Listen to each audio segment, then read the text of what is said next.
දුරස්තර මන්දාකිනියක් හෝ තාරකාවකින් නිකුත් වෙන ආලෝකය ඊට ඉදිරියෙන් පවතින මන්දාකිනියක් හෝ මන්දාකිනි පොකුරක් හරහා එය පසු කර යාමේදී ඒ මන්දාකිනිය මගින් ඇතිකරන ගුරුත්ව බලය හේතුවෙන් තමයි ග්‍රැවිටේෂනල් ලෙන්සින්. එහෙමත් නැත්නම් ගුරුත්වාකර්ෂ ආචරණ ක්‍රියාවලිය සිදු වෙන්නේ. මේ ගුරුත්වාකර්ෂ ආචරණ ක්‍රියාවලිය මගින් අවකාශය විකෘති කිරීමකට ලක් කරලා ඒ හරහා ගමන් කරන එම ආලෝකය අපසරණයට ලක් කිරීමක්. එහෙමත් නැත්නම් හරවා යැවීමකට ලක් කරනවා. මේ නිසා මේ දුරස්තර මන්දාකිනිය හෝ තාරකාවේ සිට පැමිණෙන ආලෝකය මේ ඉදිරියෙන් පවතින මන්දාකිනිය හෝ මන්දාකිනි පොකුරට පිටුපසින් එය වටා වූ විවිධ ස්ථානයන්ගෙන් නිකුත් වෙන ආකාරයට නිරීක්ෂණය කරන්න හැකියාව ලැබෙනවා.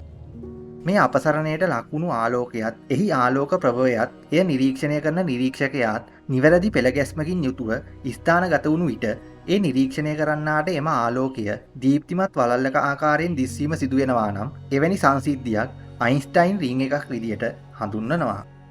මෙවැනි අපූරු සංසිද්ධියක් තමයි ජේම්ස් වෙබ් අභ්‍යවකාශ දුරේක්ෂය මගින් ලබාගත්තු මේ නවතම ඡායාරූපය මගින් නිරූපණය කරන්නේ. SMACS J0028.2-7537 කියන මන්දාකිනි පොකුරට අයත් වුණු දැවැන්ත ඉලිප්සාකාර මන්දාකිනියක් මත සිදුවෙන ගුරුත්වාකර්ෂ ආචරණ ක්‍රියාවලිය නිසා ඊට පිටුපසින් දුරස්තව පිහිටලා තිබෙන අපේ ශීරපතයට සමාන සර්පිල මන්දාකිනියක සිට පැමිණෙන ආලෝකය මේ විදියට අයින්ස්ටයින් රිං එකක් නිර්මාණය කරන්න දායක වෙලා තියෙනවා.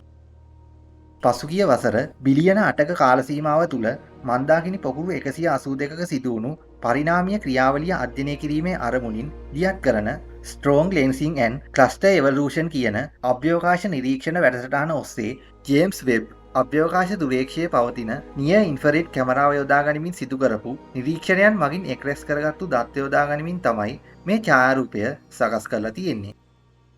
ජේම්ස් වෙබ් අභ්‍යවකාශ දුරේක්ෂය යොදා ගනිමින් එක්රැස් කරපු දත්තවලට අමතරව හබල් අභ්‍යවකාශ දුරේක්ෂය යොදා ගනිමින් එක්රැස් කරගත්තු දත්තත් මේ අපූරු ඡායාරූපය සකස් කිරීම සඳහා යොදාගෙන තියෙනවා.